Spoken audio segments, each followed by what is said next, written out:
We're going live. How's everyone doing this evening? You've got your Omega 7 live here coming at you on a late evening night. We're in this circle again, and we want you to be in the know, and we're keeping you economically informed about a number of things. As you know, this is a family centered show. This is Omi's production studio, but we are a family show, and we're stemming right from our Oracle Divination Network. And our center show is around family and economic issues. And we want to keep you informed because we know that a number of you are going to be going out looking for those streams of income and looking for those part-time jobs, as well as working for yourself as a self-employed entrepreneur, an independent worker. Well, you must know that there are specific rules and regulation to the game when you decide to become self-employed. And I'd like to talk to you a little bit about what is the Self-Employed Center, the Self-Employed Tax Center, and how does it help you, and how do you get your hands on the document so you know exactly what you should be doing. When you decide to go in business for yourself, you must understand that there are certain guidelines for an independent employee, independent self employed individual. And tax rules are a little bit different from individual and dual heads of household. The tax rules are a little bit different.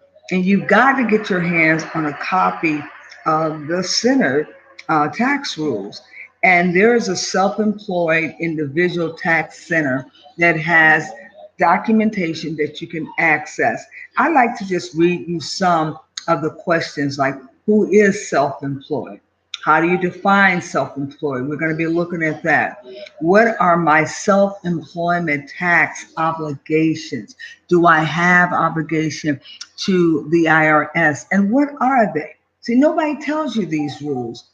And how do I make my quarterly payments? You have an option of making quarterly payments, and we're going to be talking about that. How do I file my annual return? Your return will be different than the one that you normally file personally. This is on your business taxes, and we'll be talking about that. And am I required to file information return? Am I required to file an information return? We'll be discussing that. Business structure. How do I decide on my business structure? Do I do that alone, or do I go and ascertain an attorney or an accountant to help me with that?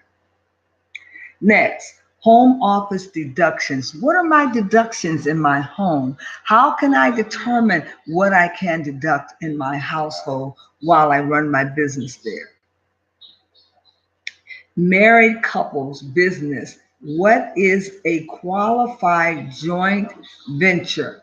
See, if you're working with your wife, that is a qualified joint venture, but you must know what can be considered as a qualified joint venture. Considering a tax professional. Who is the tax professional? How do you find a tax professional? And specifically for small businesses, we're going to be discussing that. Online learning tools. There are plenty of online learning tools. We'll be going over those. And this is for those people who are considering or who are already in a small business and don't know all the rules. And that's where we go wrong. Nobody sits us down to tell us the rules that we have to abide by when we decide to become a self-employed individual. Now, let's get ready to go over some of those things. Who is self-employed? Who can be self-employed? And based on the center, it says generally you are self-employed if any of the following applies to you, and they are as follows.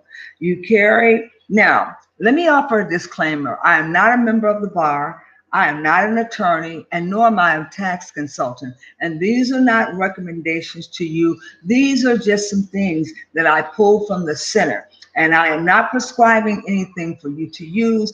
Let me offer a disclaimer.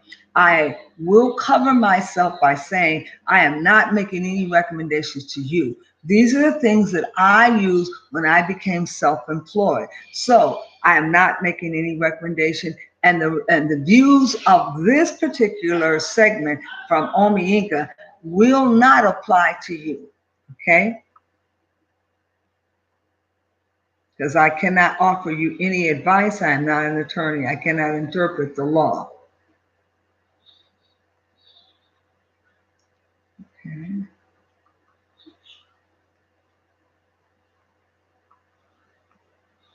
All right.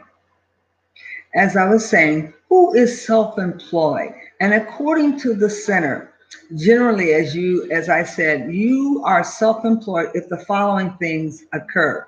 You carry on a trade of business as a sole proprietor or an independent individual. You are a member of a partnership that carries on trades of business.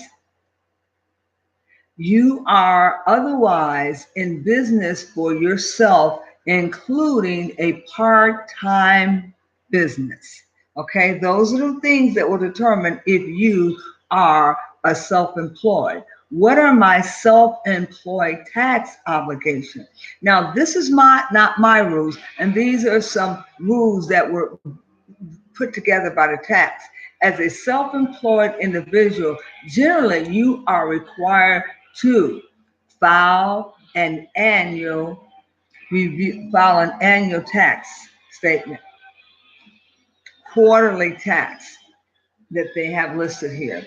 Self-employed individuals generally now must pay self-employment taxes uh, and SE taxes is a Social Security and Medicare tax primarily for the individuals who are in business for themselves. Similarly, the Social Security and Medicare taxes withheld from the payment. Now, let me say this to you. You definitely have to go and get yourself a good tax accountant. And preferably, you can get an enrolled agent. They work with small businesses, and that's their expertise. So you should seek out an enrolled agent, number one, and then seek out a good lawyer, someone that can advise you on contracts, because you'll be working with contracts if you're an independent contractor. You have to understand that the company you with may offer you a contract, but you might want to put a rider on that contract and suggest your own contract that your attorney may write up for you. But it's very vital that we should understand that our quarterly taxes cannot be ignored. If you're not going to pay them quarterly, and that may be 4 times a year, then you may want to and ask your attorney, do I pay them at the end? Some people have the money taken out more frequently at the beginning so they don't get hit with those taxes in the end. But it's very vital that you should go to someone and don't try to figure this out on your own. Now you're self-employed. You have a space in your house that you're using. And we're going to talk about the space in your house. How do you claim that space in your house? And what do you do? Okay. Okay. Before you can determine if you are subject to self-employment taxes, you need to go to an attorney so they can tell you what you're subject to.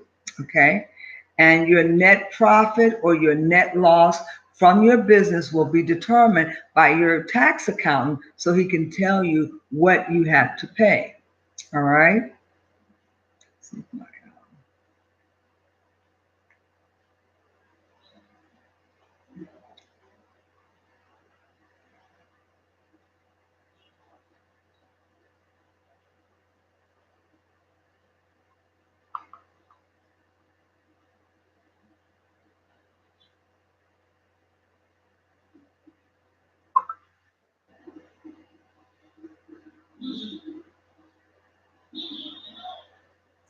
Okay, and there's special forms that you have to remember. The form 1040, but in some situations, your loss and limits, you have to look at Public Law 334 for your tax rules. You go and read the tax rules for yourself to make sure you have a good understanding of the tax law. The business for individuals who use Schedule C or Schedule CEZ. So if you're using these schedules, you must understand why you're using them and what you're actually putting on them. And you definitely would go and brush up on those tax laws. You have to file an income tax return if your net earnings from self-employment, if you have to take that information to your attorney. If your net earnings from self-employment were less than 400, you are still going to take your taxes to your attorney, talk to them about your net earnings. What do you have to file for? Now, some people they pay their taxes quarterly. Now, how you want to probably know, how do you pay your taxes quarterly and to who? An estimate tax is the method used to pay. You're not paying the exact amount when you pay quarterly. It's an estimate amount. You may pay over. Then again, you may pay under. Um, um, um, your estimate taxes and the method used to pay, like your Social Security, your Medicare, that is just an estimate. But at the end, it will be determined if you need to pay more or less. Because you do not have employer withholdings, these taxes for you are different. And your attorney can help you with that because you don't have employers. You don't have an employer. Remember, you're contracting. Taxes per individual PDF is used to figure these taxes on your form 1040 and EZ and ES. So when you talk to your attorney, ask him to give you a good understanding of how he's filing your taxes. You want to be in the know. You don't want to just give it all to him and have nothing to do with it because ultimately you are responsible to the IRS for your taxes. Similar to Form 1040, you will need your prior year's annual tax return. So if you filed before, you need your prior tax return, and you take that to your attorney and make sure that your attorney knows exactly what your prior year was. Or if you're going to Jackson Hewlett or somebody else, you definitely want to make sure they have your prior taxes. Okay. And you might want to know, how do you make your quarterly taxes? As I said, your estimate, you will take your, you go to PDF for your tax for individuals, okay? And you go to your attorney and you make sure that he has the proper forms like an 1040 ES, also contains blank vouchers you can use when you mail your estimated taxes. Okay.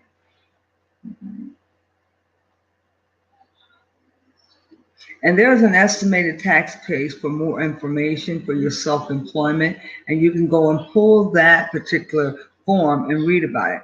And how do you file an annual return? Okay. To file your annual tax return, you will need to use a Schedule C, and that Schedule C is in your booklet, the PDF. Okay.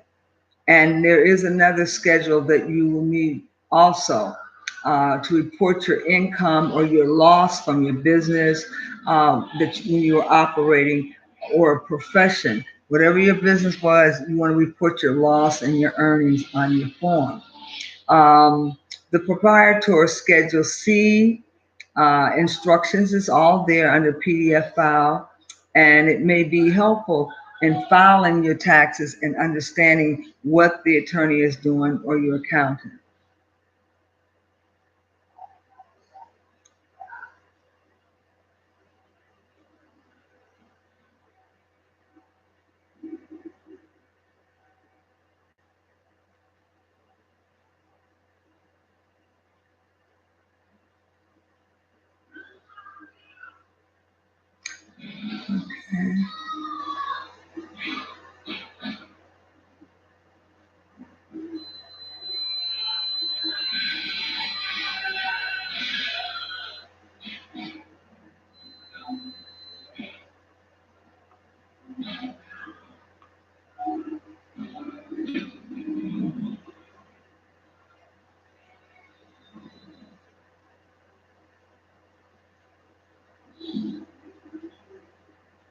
Now, you must remember that because you're running your business out of your home, there is some advantages.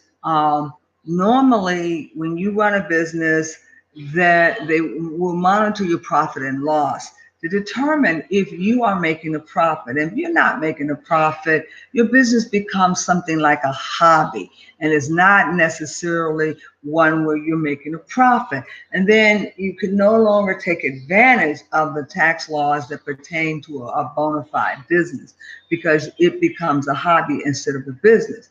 But you definitely want to keep record of all of your running tabs, of your mileage that you're utilizing while working in your business, and any repairs that you have done on a car that you're using to transport your business.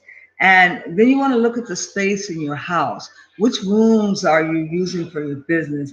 And there's a process of calculating that square footage of that room to come up with an amount that you can write off for that room. And that's something you definitely want to be able to give your attorney or your tax accountant information on so they can help you figure out what percentage can you write off for that room. Now, a lot of people have software on their computer that actually does that calculation of the mileage for them. You can either do the mileage or the repairs, but usually you can't do both. Now, for those people who are an actual C Corp or corporation, your business is done a little bit differently, and you certainly are going to have somebody that is an expert at filing taxes, preferably a person that is a tax accountant or someone that has that expertise in understanding the entity of the C Corp and the S Corp, because your write-offs are a lot different and you are actually engaging in a corporation. So you definitely, for the record, you want to go, and you can quote me on this, you want to go and get an attorney or get a tax consultant, somebody who knows small business. A lot of people that claim to know taxation may not know small business. Small business is a lot different from corporate taxes. The corporate taxes do things a little bit differently. Now, if you're running a corporation, then you certainly could get someone that works in corporate law. Now, the very important thing you want to understand that your profit and loss, if you are losing more money than you are gaining, then that business becomes a loss. Then you want to reconsider, is this a hobby and not a business? But for the record, you want to make sure you have streams of income coming in with that business. If you have a product that you're selling, your product is not getting off the ground very well the first couple of years, and you don't have a market for it, you haven't done your marketing analysis, you definitely want to have other streams of income coming in that you can use to go under your corporation so that you can show some kind of profit. Because sometimes we may be contractors and we're just doing a stream of contracts for one person. More than likely, you're going to want to have more than one client so you can have streams of income coming in. And as one contract dissolves and come to an end, you can still have those other contracts. So you have to be constantly going out marketing yourself to get other contracts. Now, I've been a contractor for many, many years as a paralegal and also as a consultant, as a contractor for teaching, as well as working and doing business with the government as a contractor.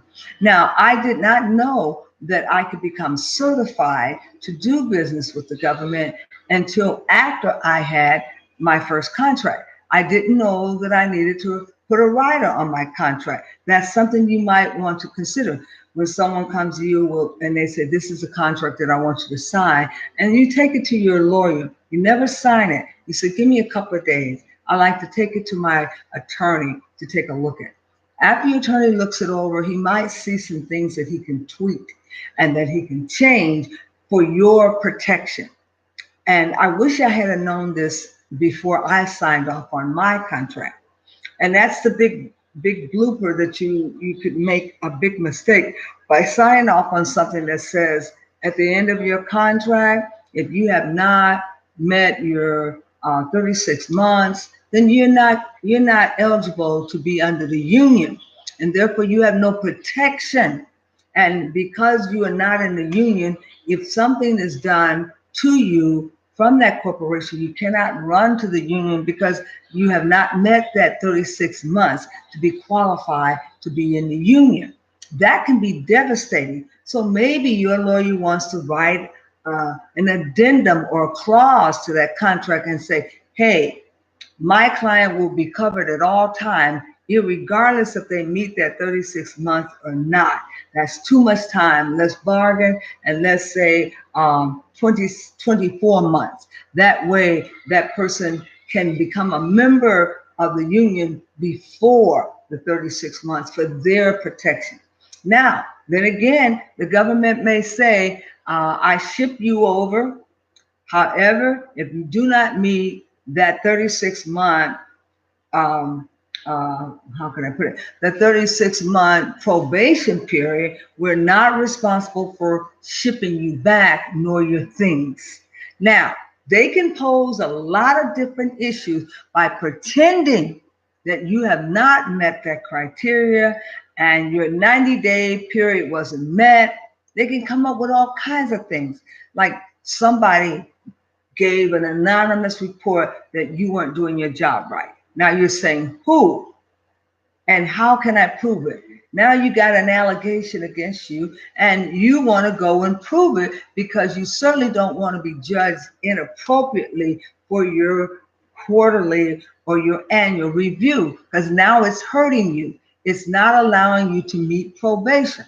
Somewhere in that contract, your lawyer might want to revisit and say, here is a sore thumb sticking out that can really do you damage. No, you don't want to be treated like an hourly employee, but a professional, seasoned employee, because you're a master's degree and your credentials and profile has certain words on your resume that indicates that you're an executive and not an hourly employee, and neither will you be treated like that. He can draw up a clause to that effect to protect you. In other words, now he's drafting your own contract in addition to the contract that the company is offering you. So you're signing two contracts and you're asking him to sign your contract too. Now, do you see where I'm going with this? You are getting padded protection. Now, you can also put in that contract or ask the attorney to look at, in the event that they have to lay you off or let you go, that you are paid throughout that contract. So if they want to sit you at home, you're not sitting there looking at the four walls without any income coming in, that you save face by having that contract paid out. Okay? And if there are any allegations made against you, your attorney may want to write, I will challenge these allegations and my record will be cleared and I will have a chance to be in right standing to continue on with this contract. Because people have a tendency to know the little areas that they can go in and mess with to make sure you don't meet that probationary period.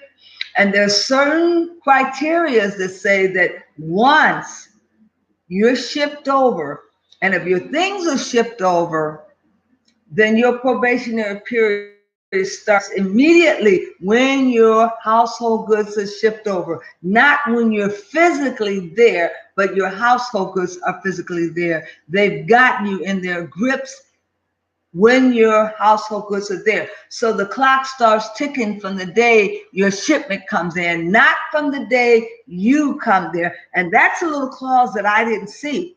And that little clause will say, hey, my probationary period started 3 days ago before I got there. So I've met my probationary period.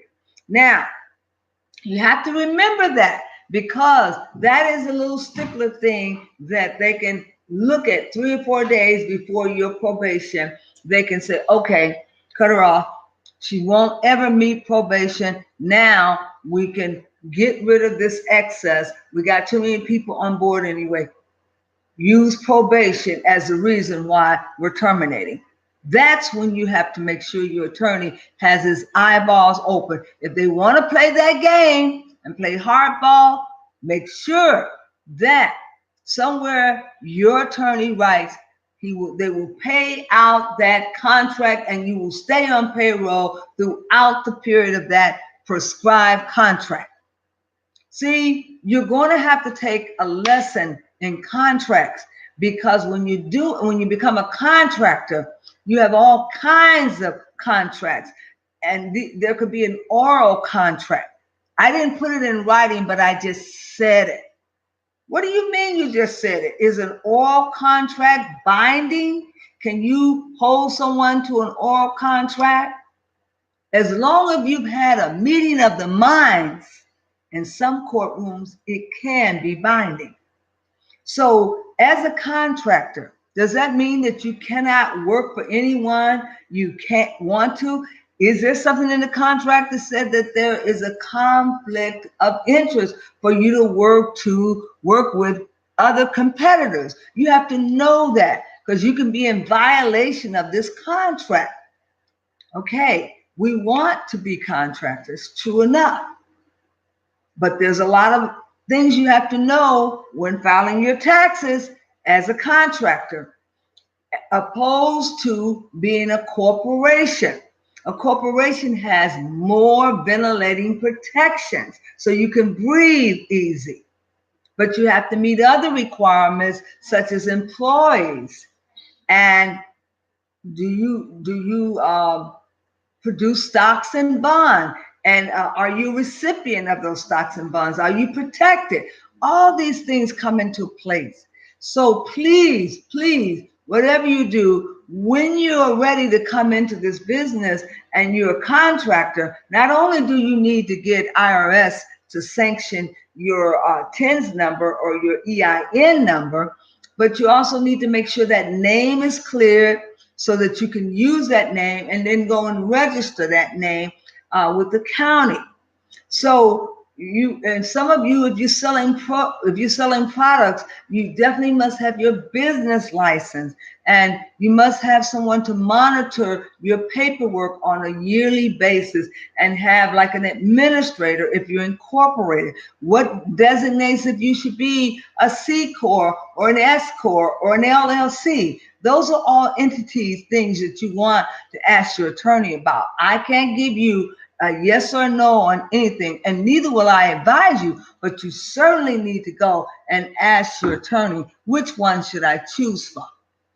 But you're running a business now, and you're working for yourself. Okay, you must understand that working for yourself is an economic issue. And home economics talks about families owning their own business and having a family business. Home economic talks about how you can build your income by working for yourself, because you might be just getting on Social Security and you're 62 and you have limitations of how much you can make. You remember now, be careful when you're on Social Security, because if you make over a certain amount, and usually that is the standard income for a family of two, and you look at how much are you making over that income, and somewhere along the line, if you make over that amount, for every $2 you make, you have to give one to Social Security. That's not a good thing. So a lot of times people wait to their full age of retirement, 66, to start going into a business for themselves, because now they are not obligated to give Social Security anything. They can make the maximum amount. It used to be a time when they couldn't make the maximum amount because they're giving that money back to Social Security because they're not 66, full retirement age. And when you become full retirement age, glory hallelujah style, because now you can make over the maximum amount and you don't have to report it to Social Security. And you're no longer, if you're disabled and you are on disability, you immediately go into a different category and coming off the list for Social Security. Your money no longer comes off the pot of Social Security. Now you're in full retirement and your money comes out of a retirement pool. So now you're classified as fully retired. And at that point, you would have gotten your full retirement anyway. And the amount that they gave you for Social Security, you just got it a few years earlier because you classify as disabled. And once you become 66, it goes back to full retirement category. Now, some of you out there need to hear this. I was a home ec major, and a lot of this information on housing, on economic savings, was something that we were taught because we were family life educators. And I am a family life educator. And I take interest in talking to the African American families because I know that they have the lower socioeconomic income, and they're the last to know about anything when it comes to economic. And our economic status has to be preserved. And we have to do something in our avenue or in our community to share this information with each other. Some women may think, well, they won't hire me. I have no skills. I can't get a job. There's a lot of professions out there, just like I've been talking to you about medical coding. You'd be amazed at certain skill jobs where you can learn on the job and become proficient and skilled. And then in order to secure your job, after you become proficient and skilled, you might want to set for the exam. This is one of those exams that you do not need to have any prior degree to sit for. They don't require you have any prerequisites such as anatomy and physiology and medical term. They don't require you have that. You can get that through learning the job on the job, but it's not a prerequisite for taking that exam. That exam is open to whosoever will. You could go to the conference, and which is what I'm recommending. Go to the conference, sit in on the conference, get an idea of how the job is done. How do you extract on the summary page, and how do you place the appropriate codes? Because this is all they're going to be talking about during these 5 to 6 days there. So you're going to have this cloud over your head of coding being impressed upon you continually, and you pick it up like that. And you start doing the summary report, extracting the diagnosis, and then putting down the procedure code. All of this will come to you. And when you go into the specialty area of home health, there's no CPT, so you have a less amount of books to flip through, okay? And it's an open book test where you're not given any breaks, but you can take a break if you need to. But the clock keeps ticking while you're taking the exam. Now, there is a handbook, of course. I want to caution you. I've got my instructor's hat on now. I'm talking to you from an instructor. I've been an instructor for the area of medical terminology and the foundations of science in this area for many, many years for Blue Cross Blue Shield. So I'm brushing up my skill because I want to set for the exam too. I want to challenge it. I took some of the medical term and it all came back to me, and I scored at 80%. I'm feeling real good about taking that exam. I'm prepping right now. And that's why I've been trying to get you involved to come on in and study with me and do the review with me and get ready so that you can go to those conferences. And there are a number of conferences that are coming up. And I think I told you about those conferences. And you definitely want to know that during the month of August 4th through the 9th, 2019 is the Home Health Coding Summit. Okay, that's the 17th annual Coding Summit. And they have a big celebration where they're giving new members free membership. If you enroll in the conference, you get free membership for a whole year to this particular event. You save yourself $225. Now, if you're a basic coder, they don't recommend that you sit for the exam the first year because you have a lot to learn. But if you're intermediate or advanced, you can sit for that exam during the last conference day. And they have several different exams for the BMSC and the HCSD, Home Health Specialist in Diagnosis, Home Health Specialist in OASIS, Home Health Specialist in in hospice, and Home Health Specialist in compliance. I am very interested in compliance because it pertains to training and development, making sure that people are meeting the criteria of the government.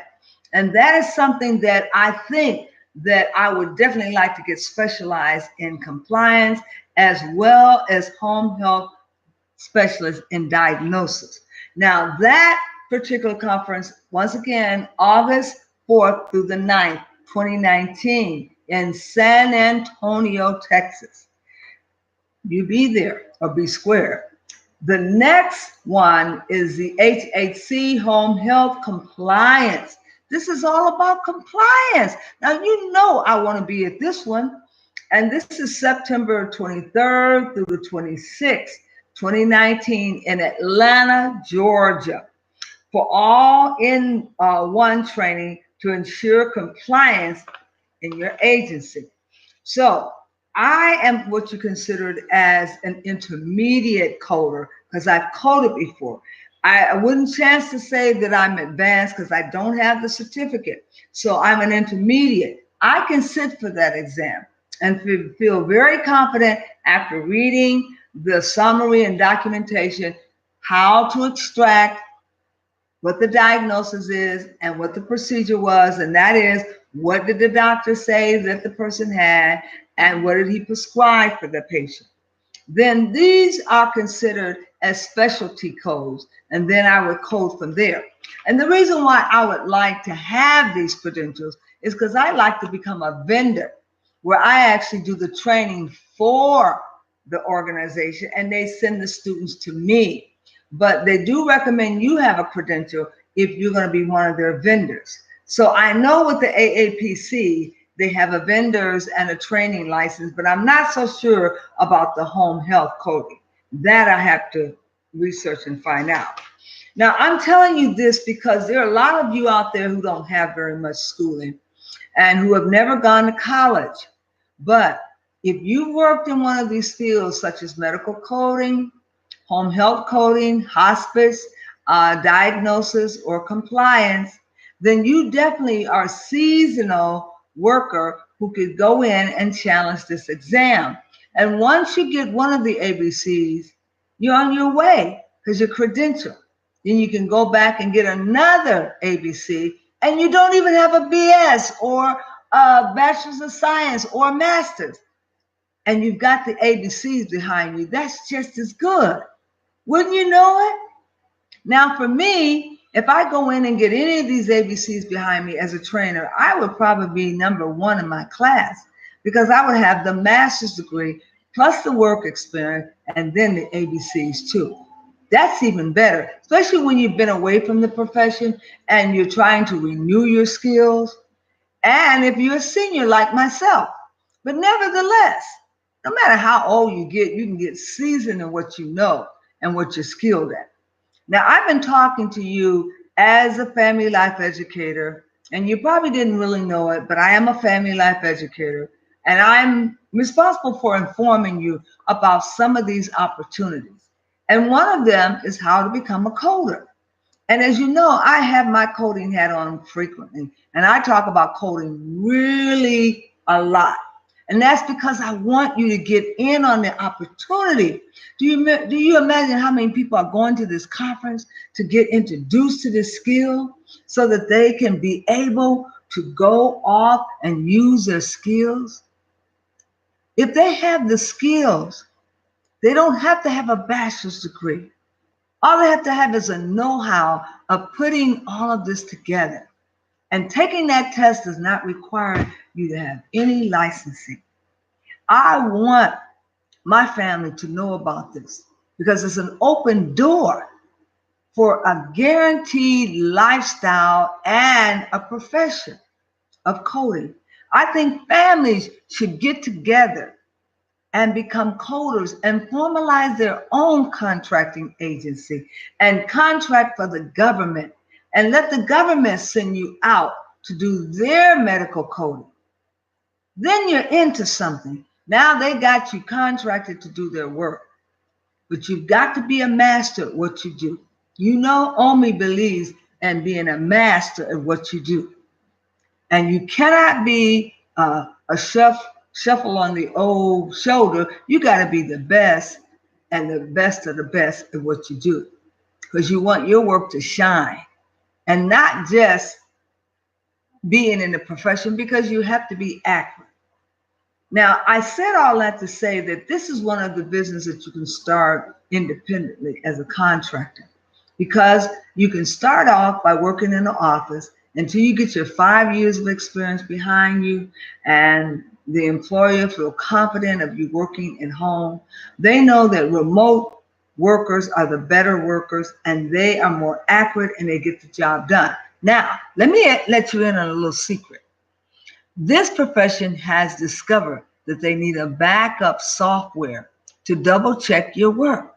They even allow you to download and purchase a software where you can use your software to double check your codes to make sure that your codes are accurate. What better software than to have this in your home so that you have someone like a second person that you can run the code by to make sure that you've gone through all the steps to code it at the highest expectation of salary. So therefore, the company is going to get paid the maximum amount of money for that procedure. So I want you to know, as a trainer and a professional family life educator, we are talking about how to get households together. Mothers need to be at home with their children. And this is an outstanding opportunity in a profession where you can work from your home. You might not start off working from your home when you first start, but you got to get some skills up under your belt. And once you get the skills up under your belt and the company feels that you're competent enough to work on your own, then you'll have your own opportunity of setting up your office at home and become a contractor. A contractor where you can feel good about your work and competent. But it's very vital that you should understand there are tax regulations that you must follow. And you must remember that you have to set up a procedure for having your taxes paid quarterly, or you pay them at the end of the year, but you must file and you must pay your taxes. Don't get caught up into any type of misunderstanding where you did not file and you did not ascertain an attorney or a lawyer, and now you're backed up on your taxes. You definitely don't want to do that. You want to make sure every year you're filing your taxes and you're filing those Schedule Cs like you're supposed to. And if you're filing personal, you definitely have to file your Schedule Cs. But go to your attorney and ask them which forms you need, and make sure you inquire of the attorney and get all the information you need. Don't try doing all this stuff on your own. That's why you can contract out to get the help you need. I'd like to thank you so much for spending this several minutes with me on this topic. And I hope that you choose to become a coder. and find out that you can become a coder and research it further. We will be offering our foundational science classes. I hope that you will enroll in my foundational science classes. I am eligible as a master's degree teacher to offer continuing education hours in foundational science, and that's medical terminology and anatomy. Those are the subjects that I taught for Blue Cross Blue Shield, and I can offer them to you. Now, we're going to have those classes set up, and we're going to invite you on, and we're looking at how we can have a face-to-face class where we can actually have students in the class, but it was designed for an online episode where you can take the class online. And then I can also be an actual instructor to come in to work with you. But you will work independently online viewing the videos. So please do check back with me on our classes. We are putting everything together now, and we did offer some information for the medical term free of charge. We've done that to help some of those people out there, but our classes will be $60. You will get a license to use your foundational of science for a whole year. You have to complete that class, but we're going to try to finish up much sooner than a whole year. And my medical term, I've taken medical term from Dean Bond Medical Term myself, and I've also taken it through a local college, and I've also taught it. So I'm well acquainted with medical terminology, and the Dean Bond Medical Terminology is a retention program, which is guaranteed for retention of 80% to 85%. That means that you can retain this information and you can recall it. So it's designed that way. And we have other tools that we teach with also for the AC or SAT exam, and also dealing with the multiplications.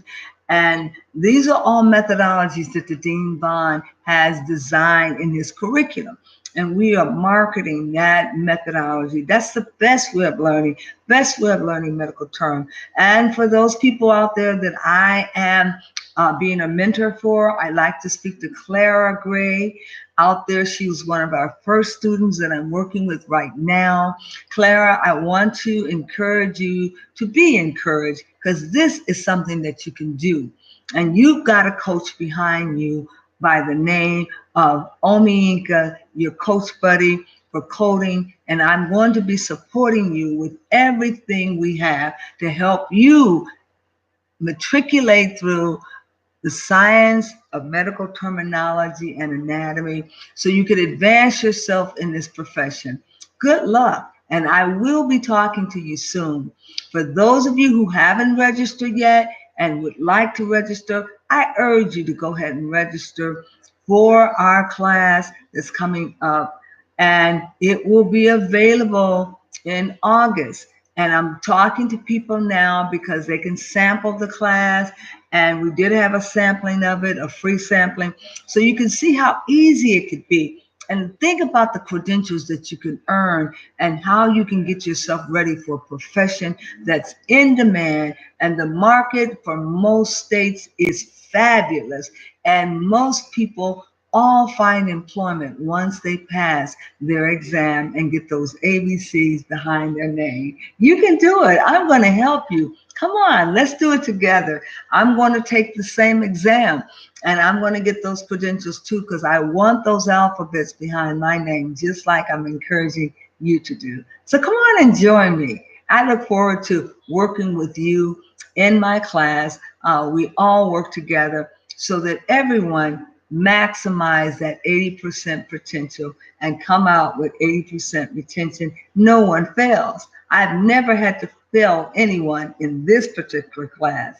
Maybe some other classes, but this particular class, I've never had to fail anyone. Everyone made above average scores, and they were all able to go on and maximize their skill in the profession. At that time, it was procedure coding, and it was claim processing at that particular time. I trained claim processors for Blue Cross Blue Shield, Part B, Medicare, and they all mastered the Dean Bond medical terminology. And you can too. Come on and Join our group and be a part of our review. We look forward to you, and hopefully the actual uh, you can wear the symbol of coding and get your lap pen as well. We're all working towards it, and we're encouraging you to come and be a part of our review, because we're reviewing and we're getting ready to go to the conferences that are coming up. And I hope you do see the benefit of going to the conference so you can get that support from others who are already credentialed and they're wearing their lap pen, and you'll be wearing yours soon too. Thank you so much, and do have a great evening. Odalo.